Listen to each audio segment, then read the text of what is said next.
আসসালামু আলাইকুম। ট্রাম্পের শুল্ক যুদ্ধের কারণে চীনের দিকে ঝুঁকছে যুক্তরাষ্ট্রের একান্ত অনুগত অস্ট্রেলিয়া, জাপান সহ আরও অনেক দেশ। অস্ট্রেলিয়ার প্রধানমন্ত্রী শনিবার বেইজিং সফর শুরু, এশিয়া প্রশান্ত মহাসাগরীয় অঞ্চলের রাজনীতিতে আমূল পরিবর্তন।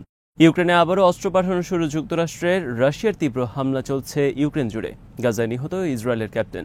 বিরিভিউজ ইনফোটেনমেন্টে স্বাগত জানাচ্ছি আমি তাসনিম হুসাইন। আজ জানাবো প্রতিরক্ষা সংক্রান্ত গুরুত্বপূর্ণ কিছু খবর। যুক্তরাষ্ট্রের প্রেসিডেন্ট ডোনাল্ড ট্রাম্পের শুল্ক যুদ্ধের ফলে বিশ্ব রাজনীতিতে স্পষ্ট মেরুকরণ ঘটতে যাচ্ছে, আর এই মেরুকরণ ঘটতে যাচ্ছে চীনকে ঘিরে। অতীতের চরম তিক্ততা ভুলে যুক্তরাষ্ট্রের একান্ত অনুগত অস্ট্রেলিয়ার প্রধানমন্ত্রী অ্যান্টনি আলবানেজ শনিবার শুরু করেছেন ঐতিহাসিক চীন সফর।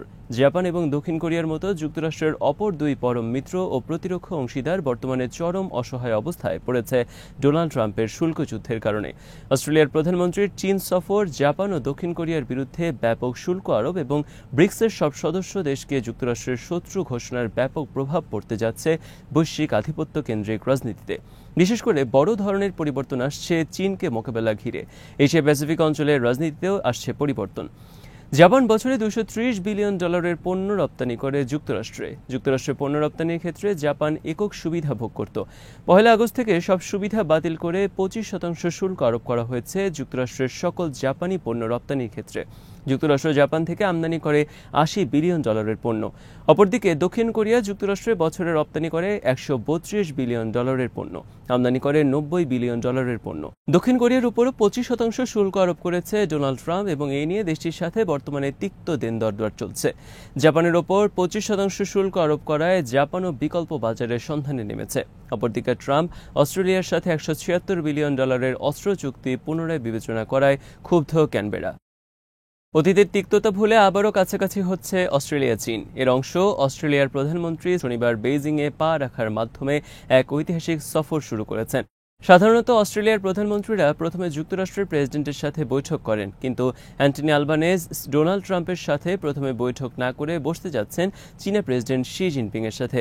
অবশ্য এর আগে অস্ট্রেলিয়ার প্রধানমন্ত্রী টনি অ্যাবটও যুক্তরাষ্ট্রের তখনকার প্রেসিডেন্ট বারাক ওবামার সাথে বৈঠকে বসার আগে চীনা প্রেসিডেন্ট শি এর সাথে বৈঠক করেছিলেন। অ্যান্টনি আলবানেজের শনিবারের চীন সফর নিয়ে গোটা অস্ট্রেলিয়া দুই ভাগে বিভক্ত। অস্ট্রেলিয়ার এক পক্ষের গণমাধ্যমে তীব্র সমালোচনা চলছে আলবানেজের চীন সফর নিয়ে, অপর পক্ষে এর জোরালো সমর্থন করছে। সমালোচনা উপেক্ষা করে বেইজিং সফরের আগে আলবানেজ বলেছেন, চীন আমাদের নিরাপত্তার জন্য হুমকি নয়। আলবানেজের এই বক্তব্য ঘিরে বিরোধীরা নতুন সমালোচনায় ঝাঁপিয়ে পড়েছে। আলবানেজ বলেছেন, আমার এই চীন সফরের উদ্দেশ্য আমাদের অর্থনৈতিক স্বার্থে। চীন অস্ট্রেলিয়ার সবচেয়ে বড় বাণিজ্যিক অংশীদার। 2023 সালে অস্ট্রেলিয়া চীন $180 বিলিয়ন পণ্য রপ্তানি করেছে। একই সময় চীন থেকে আমদানি করেছে $91 বিলিয়ন পণ্য। চীন অস্ট্রেলিয়ার অন্যতম বড় বাজার হওয়া সত্ত্বেও অস্ট্রেলিয়ার সাবেক প্রধানমন্ত্রী স্কট মরিসন চীনকে অস্ট্রেলিয়ার অস্তিত্বের জন্য সবচেয়ে বড় হুমকি হিসেবে আখ্যায়িত করে চীনের বিরুদ্ধে প্রকাশ্যে যুদ্ধ ঘোষণা করেন। স্কট মরিসন ঘোষণা করেন, চীন যদি তাইওয়ান আক্রমণ করে তাহলে তারা চীনের বিরুদ্ধে যুদ্ধে যোগ দেবে।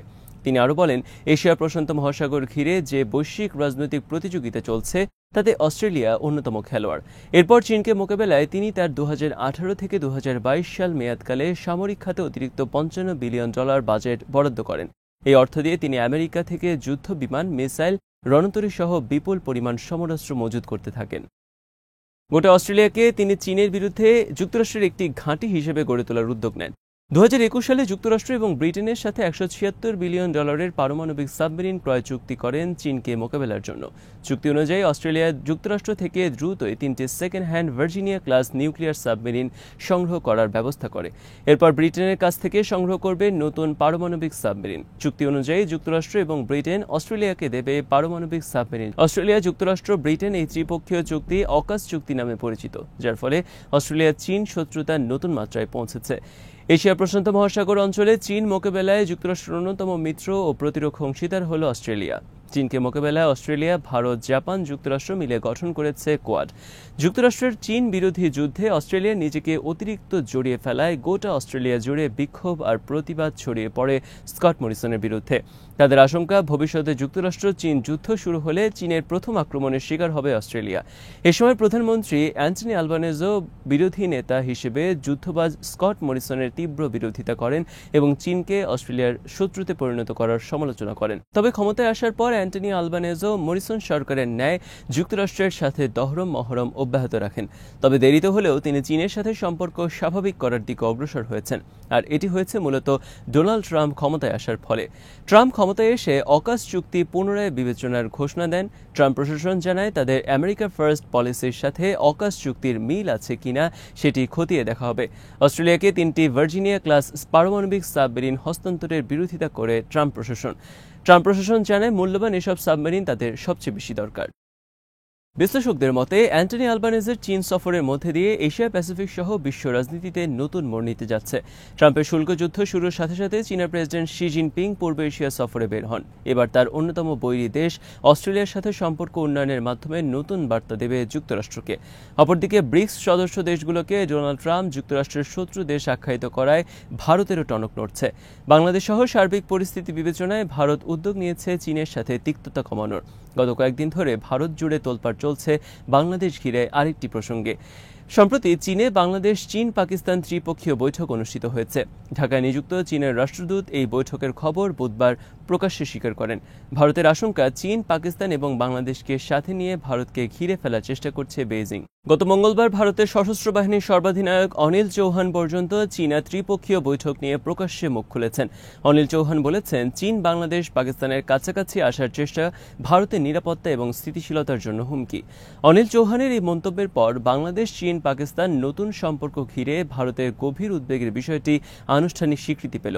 এরপর আবার নতুন করে আলোচনা শুরু হয় ত্রিপক্ষীয় এই বৈঠকের তাৎপর্য নিয়ে।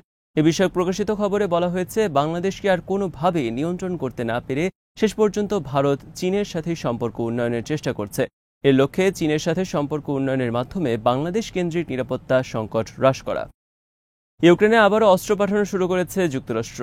এক সপ্তাহ আগে ইউক্রেনে অস্ত্র না পাঠানোর ঘোষণা দেওয়ার পর আবারও যুক্তরাষ্ট্র সিদ্ধান্ত বদল করে ইউক্রেনে অস্ত্র পাঠানো শুরু করেছে। ইউক্রেন যুক্তরাষ্ট্রের কাছে 10টি প্যাট্রিয়ট মিসাইল সিস্টেম দাবি করেছিল। প্রাথমিক অবস্থায় যুক্তরাষ্ট্র ইউক্রেনকে 3টি প্যাট্রিয়ট সিস্টেম সরবরাহ করবে। যুক্তরাষ্ট্রের প্রেসিডেন্ট ট্রাম্প বৃহস্পতিবার এনবিসি নিউজকে বলেছেন, আমরা ন্যাটোর কাছে প্যাট্রিয়ট মিসাইল বিক্রি করছি। ন্যাটো সেসব মিসাইল কিনে দেবে ইউক্রেনকে। ইউক্রেনের প্রেসিডেন্ট ভলোদিমির জেলেনস্কি শুক্রবার বলেছেন, জার্মানি 2টি এবং নরওয়ে 1টি প্যাট্রিয়ট মিসাইলের দাম পরিশোধ করবে। এছাড়া অন্যান্য ইউরোপিয়ান দেশও অংশ নেবে যুক্তরাষ্ট্রের কাছ থেকে অস্ত্র কিনে ইউক্রেনকে দেওয়ার ক্ষেত্রে। রাশিয়ার পররাষ্ট্রমন্ত্রী সের্গেই ল্যাভরভ শুক্রবার মালয়েশিয়ার রাজধানী কুয়ালালামপুরে আসিয়ান সম্মেলনে সাংবাদিকদের বলেছেন, ইউরোপ মহাদেশ রাশিয়ার বিরুদ্ধে সরাসরি যুদ্ধে জড়িয়ে পড়েছে। তারা অতীতের ইতিহাস ভুলে গিয়েছে। এর পরিণতি হবে ভয়াবহ। বিশ্লেষকদের মতে ইউক্রেনের বিরুদ্ধে নতুন করে যুক্তরাষ্ট্র অস্ত্র পাঠানোর মাধ্যমে এই যুদ্ধকে নতুন দিকে নিয়ে যাচ্ছে পশ্চিমারা। ডোনাল্ড ট্রাম্প ইউক্রেনের যুদ্ধ বন্ধ করার বিষয়ে তার পূর্বের ঘোষিত নীতি থেকে ফিরে এসেছেন। ক্ষমতায় যাওয়ার 24 ঘন্টার মধ্যে ইউক্রেন যুদ্ধ বন্ধ করার বিষয়ে তিনি তার প্রতিশ্রুতি ভঙ্গ করেছেন অনেক আগে।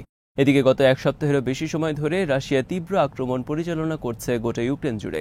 শুক্রবার ভোররাতে রাশিয়া কয়েকশো ড্রোন হামলা চালিয়েছে ইউক্রেনের দ্বিতীয় বড় শহর খার্কিভে। দক্ষিণ গাজার খান ইউনিসে কাসসাম ব্রিগেডের হামলায় নিহত হয়েছেন ইসরায়েলের একজন ক্যাপ্টেন। একই দিন উত্তরে ইসরায়েলে কাসসাম ব্রিগেডের হামলায় গুরুতর আহত হয়েছেন আরও 2 ইসরায়েলি সেনা। ইসরায়েল আর্মি শুক্রবার স্বীকার করেছে এই তথ্য। আর্মির বিবৃতিতে বলা হয়েছে, বৃহস্পতিবার খান ইউনিসে হামাসের হামলায় নিহত হয়েছে তাদের গোলানি ব্রিগেডের একজন ক্যাপ্টেন। এর ফলে গত মার্চ থেকে শুরু হওয়া হামাসের নতুন পর্যায়ের হামলায় নিহত হয়েছে 41 জন ইসরায়েলি সেনা। অপরদিকে শুক্রবার পশ্চিম তীরে ইসরায়েলি সন্ত্রাসী সেটলাররা হত্যা করেছে 2 ফিলিস্তিনিকে। এর মধ্যে একজন যুক্তরাষ্ট্রের নাগরিক। শনিবার টাইমস অফ ইসরায়েলের খবরে বলা হয়েছে, গত মে থেকে গাজায় 800-এর অধিক ফিলিস্তিনিকে ইসরায়েল আর্মি হত্যা করেছে, যারা ত্রাণ নিতে আসছিল ত্রাণ শিবিরে। তাদের অধিকাংশই নিহত হয়েছে যুক্তরাষ্ট্র ইসরায়েল পরিচালিত গাজা হিউম্যানিটেরিয়ান ফাউন্ডেশনের ত্রাণ শিবিরের সামনে। জাতিসংঘের সূত্র উল্লেখ করে এই রিপোর্ট প্রকাশ করেছে টাইমস অফ ইসরায়েল। ফিলিস্তিনের পক্ষ থেকে অভিযোগ করা হয়েছে, ত্রাণ বিতরণকে ইসরায়েল ব্যবহার করছে ফিলিস্তিনিদের জন্য একটি মৃত্যু ফাঁদ হিসেবে। আজ এখানেই শেষ করছি। সমরাষ্ট্র, প্রতিরক্ষা, কূটনীতির নানা তথ্য জানতে চোখ রাখুন বিডিভিউজ ইনফোটেনমেন্টে। চ্যানেলটি ভালো লাগলে সাবস্ক্রাইব করুন, সংযুক্ত থাকুন আমাদের ফেসবুক পেজে। আল্লাহ হাফেজ।